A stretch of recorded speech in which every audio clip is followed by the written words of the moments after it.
Hey there, and welcome to Copilot Training. Today we're going to be walking through the collaboration section together. The first thing I'd like to call out is if you want to start a new collaboration, you can do so by tapping the plus in the upper right-hand corner. From there, you'll see a list of both your team members as well as your contacts, and you can choose as many members as you'd like to be a part of this collaboration.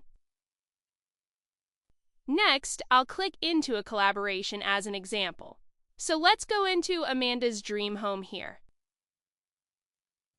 The first thing to point out is at the bottom of the screen, you'll notice there's a big plus button.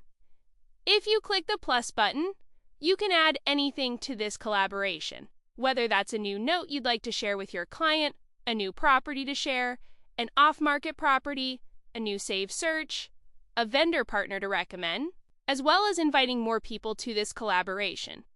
So if there's anything that you'd like to share with a client and they already have a collaboration set up, you can click right into it and press that plus button at the bottom.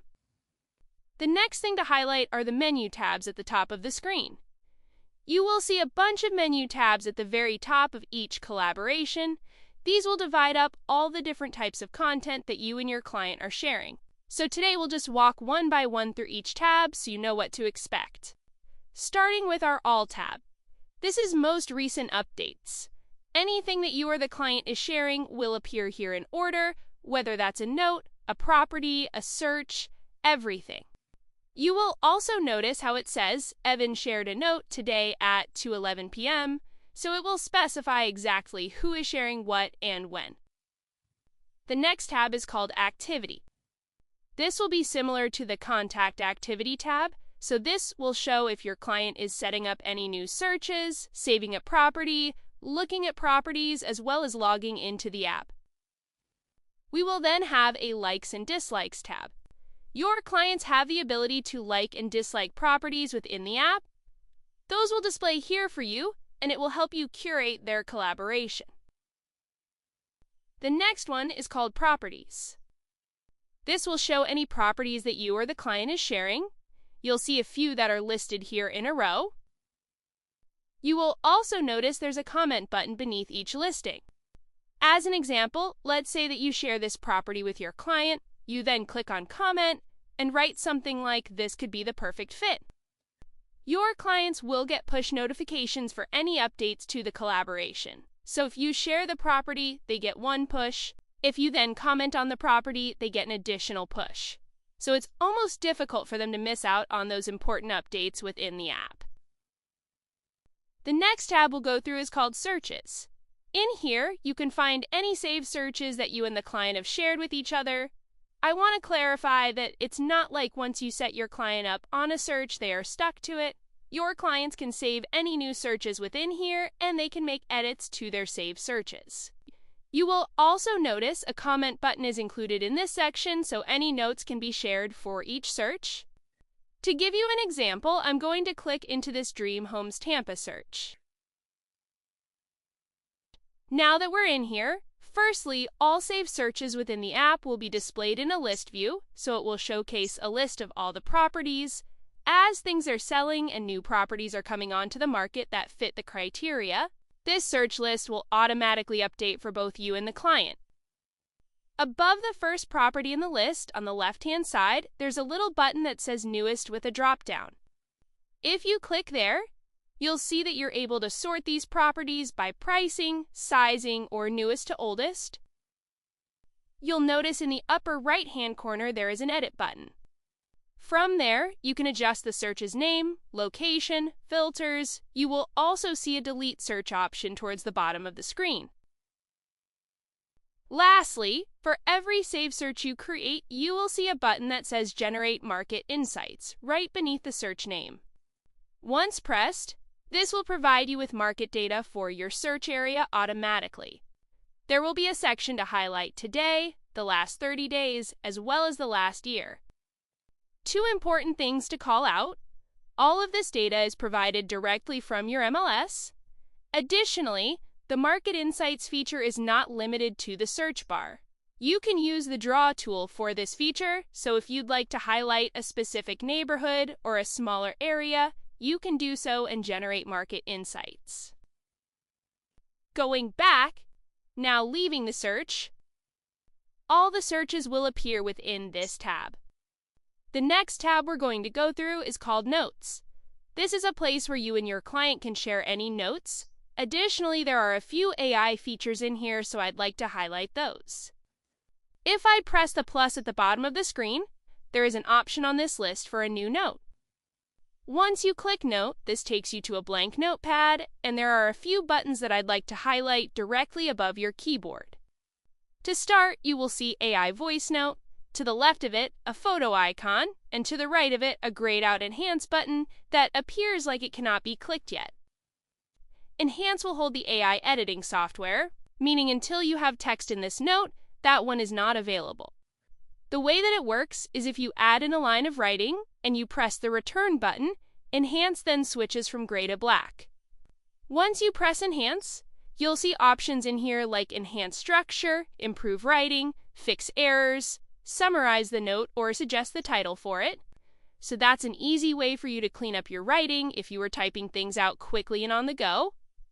You will also notice that photo icon above the keyboard.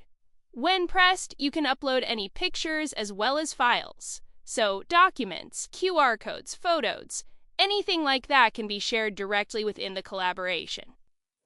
Last but not least, we will have AI Voice Note. You can almost think of AI Voice Note as an AI personal assistant. Really, any questions that you ask, it will provide you with information that you can then share with your clients. Two really great use cases that I like to recommend here are 1, it can set up a saved search for your client. 2, it can write out an entire community guide for you. The way this works is if I press the AI Voice Note button, it will just start recording me, and I can say something like this as an example. Hey, I just got off the home with a client, and they are interested in properties in Tampa, Florida. They would like to spend between $1 to $2 million. They need at least 2 bedrooms and at least 2 bathrooms. So then I'll press stop and this will begin processing. One important thing to note, this is not an exact copy of what you say.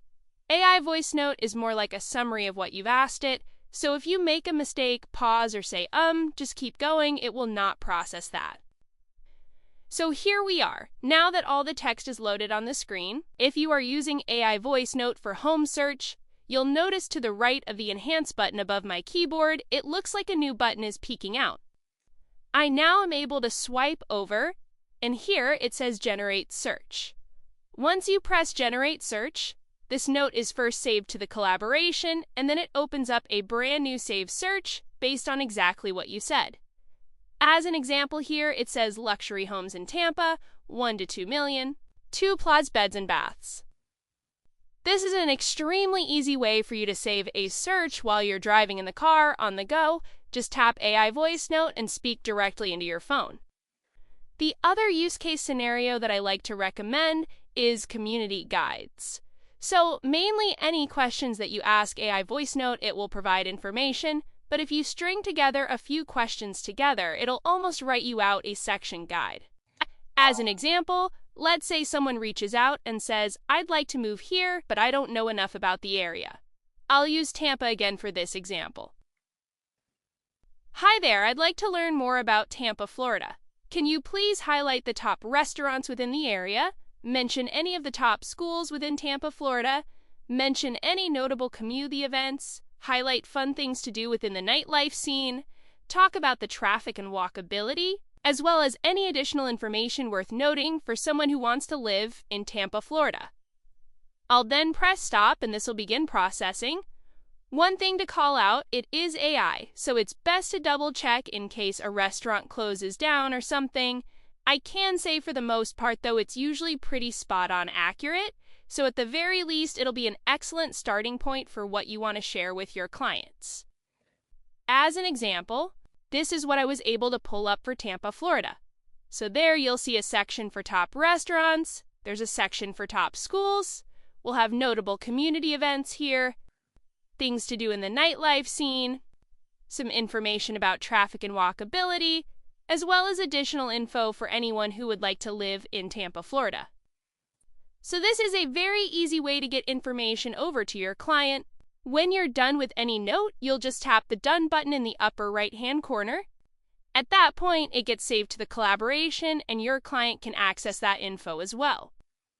One important thing to call out, the AI features are only available to the agent side of the app, so your clients will not know that you're communicating utilizing AI. The last menu tab that we're going to walk through today is called Vendors, and this is a place where you can share any recommended vendors with your clients. If you press the plus at the bottom of the screen, you'll see there's an option on this list for vendor partners. Once clicked, this will show you a list of your saved vendors.